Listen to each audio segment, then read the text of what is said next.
요한계시록 7장 9절부터 12절 말씀입니다.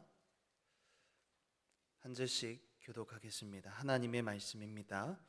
이 일 후에 내가 보니 각 나라와 족속과 백성과 방언에서 아무도 능히 셀 수 없는 큰 무리가 나와 흰옷을 입고 손에 종려 가지를 들고 보좌 앞과 어린 양 앞에 서서 큰 소리로 외쳐 이르되 구원하심이 보좌에 앉으신 우리 하나님과 어린 양에게 있도다 하니 모든 천사가 보좌와 장로들과 내 생물의 주위에 서 있다가 보좌 앞에 엎드려 얼굴을 대고 하나님께 경배하여 이르되 아멘. 찬송과 영광과 지혜와 감사와 존귀와 권능과 힘이 우리 하나님께 세세토록 있을지어다. 아멘. 요한계시록 7장은 잠시 동안 일어나게 될 일을 기록하고 있습니다. 예수님께서 들고 계신 책의 6째 인이 열리고 이제 마지막 7째 인을 열기 전에 일어나게 되는 일입니다. 마지막 7째 인이 열리기 전 천사들은 땅의 사방으로 부는 바람을 붙잡았습니다. 그 바람이 땅과 바다와 각종 나무에 불어서 해를 끼치지 못하도록 하기 위해서입니다. 이 바람은 마귀와 악의 세력들을 상징하죠. 그리고는 또 다른 천사가 등장을 했는데 이 천사는요, 하나님의 종들의 이마에 낙인을 찍었습니다. 하나님의 소유가 되었다는 뜻입니다. 성도는 세속주의의 바람이 휘몰아치고 있는 세상 속에 살아가고 있다는 겁니다. 그러나 그 속에서도 이마에 인침을 받고 하나님의 소유가 된 하나님의 사람들은요, 세상의 바람이 아닌 성령을 따라 살고 인생이 아닌 영생을 위하여 살아가도록 택함을 받았다는 것입니다. 그 인침을 받은 수는 14만 4천 명이었습니다. 구원받은 사람의 숫자가 아니고요, 하나님의 구원을 받은 백성들의 완전성과 영원성을 상징하는 숫자였죠. 하나님의 은혜로 예수 그리스도를 믿고 죄사함을 받은 사람은 이 땅에서 하나님의 통치를 구체적으로 실현하고 또한 세속에 물들지 않기 위해서 영적 전투의 선봉장으로 선한 싸움을 싸워가야만 합니다. 지상교회가 영적인 전투를 치르고 있을 때 하늘에서는 다른 일이 벌어지고 있었습니다. 셀 수 없는 큰 무리가 나와서 하나님께 큰 소리로 찬양하고 있습니다. 이 무리들이 어디에서 등장한 걸까요? 오늘 본문 9절 상반절인데 같이 읽겠습니다. 이 일 후에 내가 보니 각 나라와 족속과 백성과 방언에서 아무도 능히 셀 수 없는 큰 무리가 나와.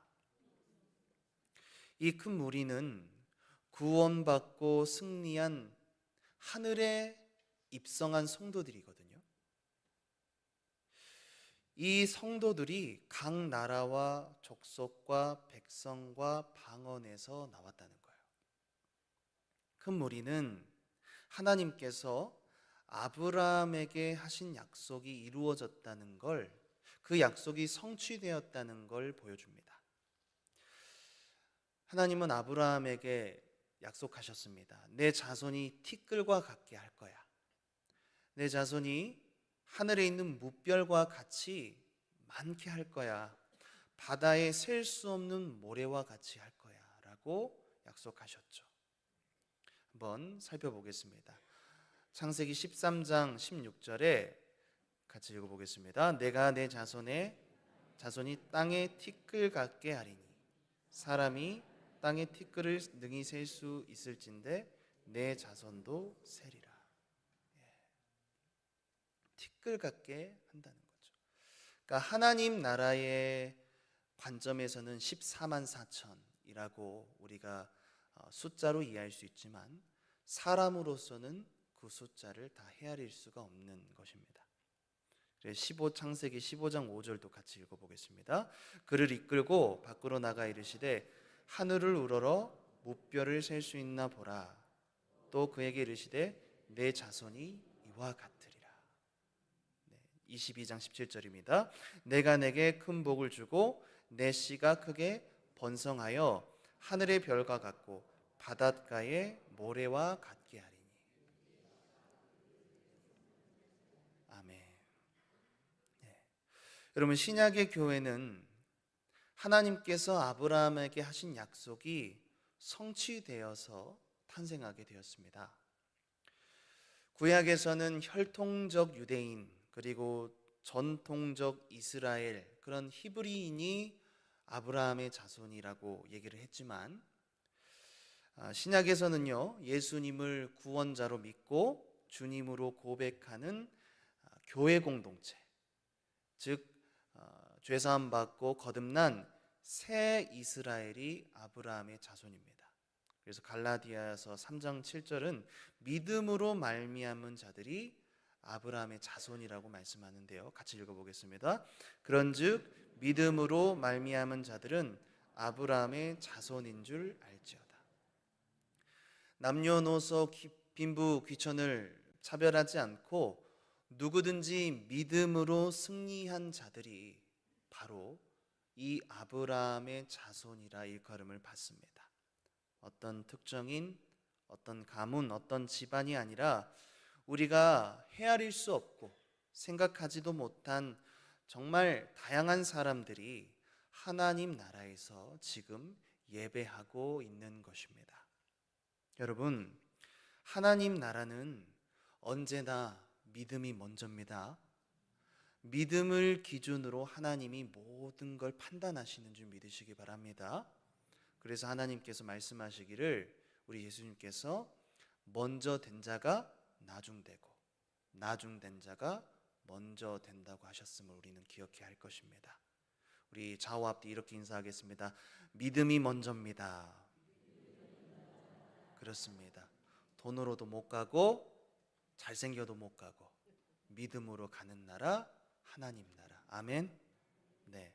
이렇게 하늘에 입성한 성도들은 어떤 모습을 하고 있는지 살펴보기를 원하는데 오늘 본문 9절 하반절인데요.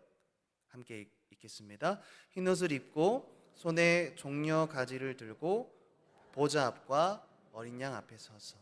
첫째로 이 하늘에 입성한 성도들은요, 흰옷을 입고 손에 종려 가지를 들고 있습니다.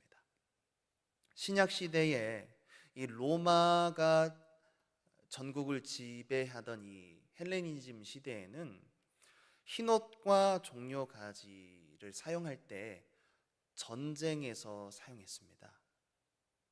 전쟁에서 돌아오는 이 우리 편을 환호하고 축하하기 위해서 이 흰옷을 입고 종려 나무 가지를 사용했습니다. 흰옷은 전쟁의 승리를 기뻐하는 축제의 복장이었고요. 종려 가지는 승전한 군사들이 이제 도시로 돌아올 때 흔들거나 그 돌아오는 길목에 가지를 깔아서 축하하고 환영을 하기 위한 전쟁의 승리의 기쁨을 표현한 것이었습니다. 자, 그렇다면 성도들에게 흰옷과 종려 가지는 어떤 의미인지 살펴봐야 되겠죠. 죄사함을 받은 성도의 정체성, 그리고 여호와의 구원을 기억하고 즐거워하는 의미를 가지고 있습니다. 계시록 7장 13절부터 14절인데요. 물론 다음에 살펴보겠지만 먼저 읽어보겠습니다. 장로 중 하나가 응답하여 나에게 이르되 이 흰옷 입은 자들이 누구며 또 어디서 왔느냐? 내가 말하기를 내 주여 당신이 아시나이다 하니 그가 나에게 이르되 이는 큰 환난에서 나오는 자들인데 어린 양의 피에 그 옷을 씻어 희게 하였느니라. 그러니까 흰옷은 뭐예요? 내가 죄사함 받은 하나님의 백성이라는 정체성을 나타내고, 그리고 종려 가지는 하나님의 구원을 기뻐하는 사람들의 모습인 거죠. 그리고 종려나무 가지는 더 나아가서 앞으로 여호와께서 우리에게 완전한 구원을 이루실 것이라는 그 기대감을 가지는 소원이기도 합니다. 이 이스라엘 백성들이 출애굽한 당시에 초막절을 지낼 때 그 출애굽을 기억하면서 흔들었던 준비물이 바로 종려 가지인데, 우리 레위기서도 한번 같이 읽어보겠습니다. 23장 40절 같이요. 전날에는 너희가 아름다운 나무 실과와 종려나무 가지와 무성한 나무 가지와 시내버드를 취하여 너희의 하나님 여호와 앞에서 이레 동안 즐거워할 것이라. 그러니까 왜 즐거워합니까? 왜 하나님 앞에서 즐거워요? 43절도 같이 읽어볼게요. 이는 내가 이스라엘 자손을 애굽 땅에서 인도하여 내던 때에 초막에 거주하게 한 줄을 너희 대대로 알게 함이니라. 나는 너희 하나님 여호와이니라. 그렇습니다. 하늘에 입성한 성도들은요, 자신들이 죄 사함을 받은 하나님의 백성이라는 정체성을 확실히 알고 있었던 겁니다. 예수 그리스도께서 십자가로 이루신 그 승리의 구원의 기쁨을 지금 즐거워하고 있는 것입니다. 두 번째로, 하늘에 입성한 성도들은 보좌 앞과 어린 양 앞에 서 있습니다. 오늘 본문 9절 하반절을 다시 같이 읽겠습니다. 흰 옷을 입고 손에 종려 가지를 들고 보좌 앞과 어린 양 앞에 서서. 여러분, 죄인은 거룩하신 하나님 앞에 설 수가 없습니다. 그런데 하늘에 입성한 성도들은 지금 보좌 앞과 어린 양 앞에 서 있다라는 거예요. 하나님과의 영광스러운 교제를 누리고 그분께 경배하고 예수님께서 누리시는 모든 생수의 복락을 하늘의 성도들이 같이 누리고 있는 모습입니다. 여러분, 성경을 보시게 되면 요한계시록 6장 17절에 하나님의 진노의 큰 날에 누가 능히 설 수 있느냐 물을 때에 하나님을 믿지 않던, 예수를 주로 고백하지 않던 이 죄인들은 두려워해서 도망하고 숨으려고 하지만, 하늘에 입성한 성도들은요, 보좌 앞과 어린 양 앞에서 믿음으로 당당하게 서 있는 것입니다. 하나님을 경배하고 그분과 영광스러운 교제를 누리고 있다는 뜻입니다. 사랑하는 성도 여러분, 하늘에 입성한 성도들과 영적인 전투를 치르고 있는 우리 살아가는 이 땅의 교회에는 공통점과 차이점이 있습니다. 공통점은 한 분 하나님을 섬기고 예배한다는 겁니다. 하나님을 섬기는 자들의 모습은 천상이든 지상이든 동일한 모습입니다. 영광스러움에는 차이가 있겠지만 우리가 예배할 때, 우리가 영과 진리로 하나님을 찬양할 때 천사들도 함께 찬양하고 하나님께서는 우리가 예배하는 그곳에 임재하십니다. 그래서 우리가 드리는 예배를 통해서 천상의 임재를 누릴 수가 있는 것입니다. 차이점은 지상교회가 계속해서 영적 전투를 치러야 한다는 거죠. 이 땅의 교회는 불완전하기 때문에, 아직 세상 속에 거해 있기 때문에 마귀와 세상의 유혹과 공격을 받는다는 겁니다. 그래서 천국에서는 말할 수 없는 영광의 그 충만함 때문에 기쁨으로 예배한다면, 여러분, 천국에는 그 영광스러운 기쁨으로 예배한다면, 지상에서는 영적인 승리를 위해서 먼저 천국에 입성한 성도들을 본받아서 우리가 하나님을 뜨겁게 예배하도록 더욱 힘써야 하는 것입니다. 기억하십시오. 마귀의 목적은 여러분이 예배와 기도의 자리로부터 멀어지는 것입니다. 그걸 위해서 세상 성공도 줄 수 있고요, 떡도 줄 수 있고, 명예도 줄 수 있고, 인기도 줄 수 있고, 돈도 주고 쾌락도 줍니다. 건강도 줍니다. 우리가 하나님으로부터 멀어지게 될 수만 있다면 마귀는 멈추지 않을 것입니다. 만약 신앙생활 하는데 세상의 유혹과 시험이 없다면요, 문제가 없다면 문제가 없는 게 문제입니다. 마귀가 건들지 않아도, 마귀가 그냥 내버려 둬도 스스로 침몰할 걸 잘 알고 있기 때문에. 그러므로 그리스도인들은 이 세상을 살면서 유혹과 공격이 없길 바라지 않는 게 아닙니다. 유혹과 공격이 없길 바라는 게 아니고, 어떤 상황이든 예배로 승리할 수 있는 은혜를 달라고 구해야 하는 것입니다. 좋은 예배자가 되게 해달라고 겸손한 마음과 순종하는 믿음을 구할 수 있기를 바랍니다. 하늘에 입성한 성도들은 흰옷을 입고 종려 가지를 들고 큰 소리로 하나님을 찬양하고 있습니다. 어떻게 찬양하고 있을까요? 오늘 10절 말씀입니다. 같이 읽겠습니다. 큰 소리로 외쳐 이르되 구원하심이 보좌에 앉으신 우리 하나님과 어린 양에게 있도다 하니. 그들은 큰 소리로 외치면서 찬양하고 있습니다. 오늘 이 찬양이 설교의 핵심인데요, 그들은 구원을 베푸신 하나님과 어린 양께 찬양을 돌립니다. 그리고 그 찬양을 멈출 수가 없어서 계속해서 반복하여 큰 소리로 외치고 있는 것입니다. 구원하심이 보좌에 앉으신 우리 하나님과 어린 양께 있도다. 구원하심이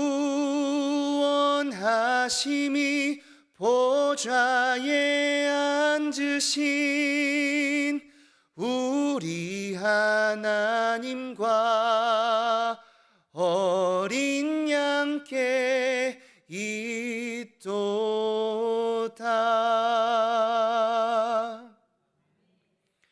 이렇게 찬양을 멈출 수가 없어서 계속해서 큰 소리로 찬양하고 있습니다. 일주일 동안 24시간 내내 찬양하는 집회에 인도자로 참여해 본 적이 있습니다. 전국 교회가 참여하는 집회였는데 1시간씩 각 찬양팀이 돌아가면서 인도를 했고, 거기에 참여하는 사람들은 끊임없이 자유롭게 하나님을 찬양했습니다.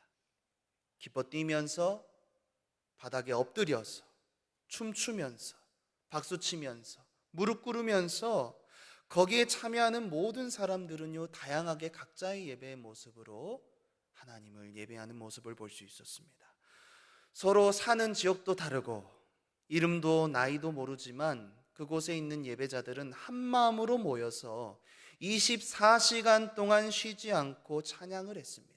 왜 그랬을까요? 하나님의 일하심을 간절히 사모했기 때문입니다.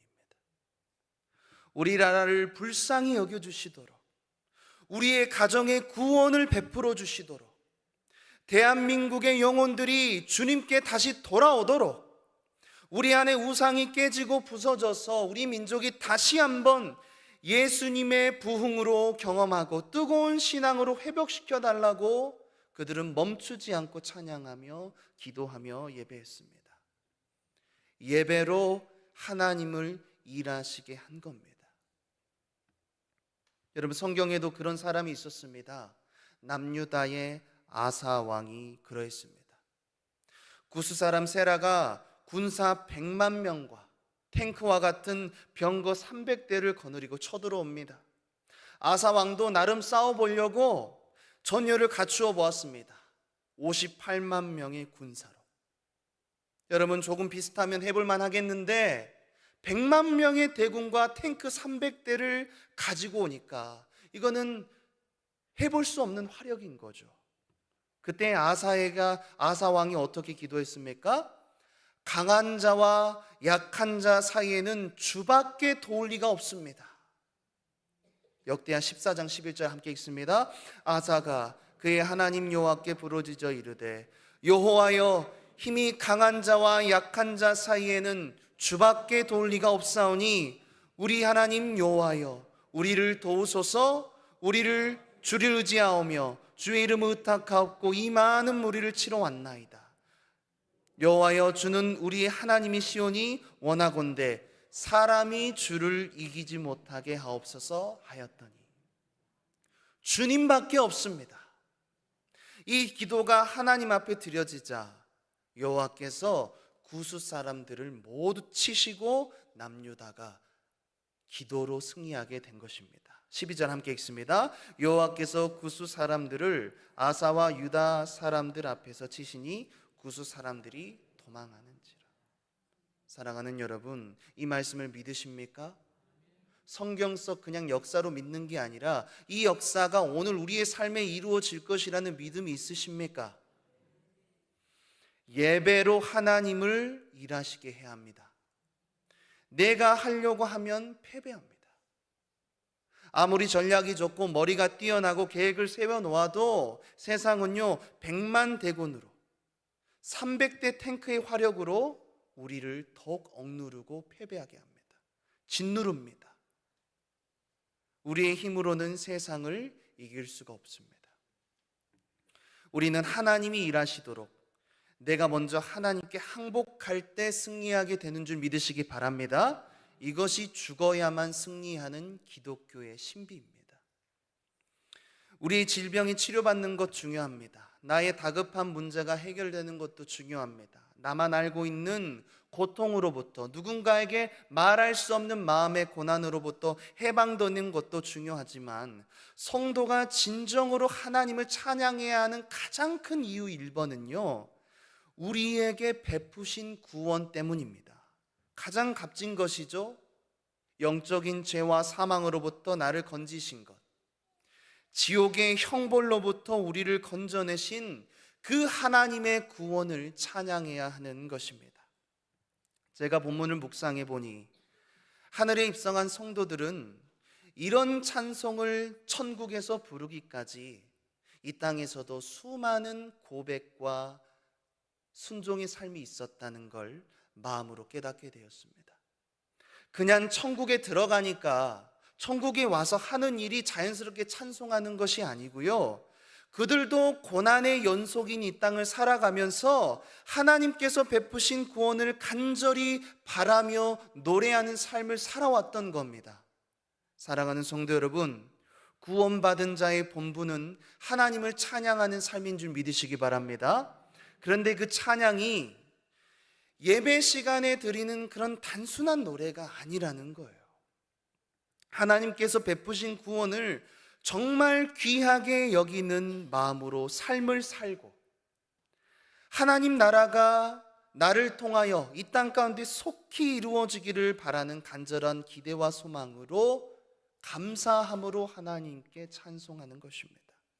하나님의 일하심을 믿고 그럼에도 불구하고 인격적인 순종으로 드리는 찬양입니다. 여러분, 기쁠 때 누구나 다 찬양하죠. 그러나 우리의 삶에 고난이 있을지라도 그 믿음을 가지고 하나님을 찬양하는 것입니다. 11절과 12절 성도들의 찬양하는 그 모습에 우리 천사들도 참여하게 하게 되는 것을 보게 됩니다. 오래전부터 그 믿음의 분투를 했던 성도들의 구원을 기다리고 바래왔고 이 순간만을 기다려왔다는 걸 볼 수가 있습니다. 사랑하는 성도 여러분, 하나님께서 베푸신 구원을 존귀하게 여기는 우리 모두가 될 수 있기를 바랍니다. 우리의 구원을 시작하신 분도 하나님이시고 우리의 구원을 끝까지 이루실 분도 예수님이십니다. 그리고 먼저 하늘에 입성한 성도들의 삶이 먼저 그들이 믿음의 경주를, 믿음의 분투를 달려왔던 것처럼 우리도 그 구원에 합당한 감사와 찬송을 드릴 수 있어야 합니다. 온 세상과 열방이 주께로 돌아오도록 하는 좋은 예배자, 하나님 기뻐 받으시는 예배자, 그런 여러분 모두 될 수 있기를, 그런 우리가 될 수 있기를 예수님 이름으로 간절히 소망합니다.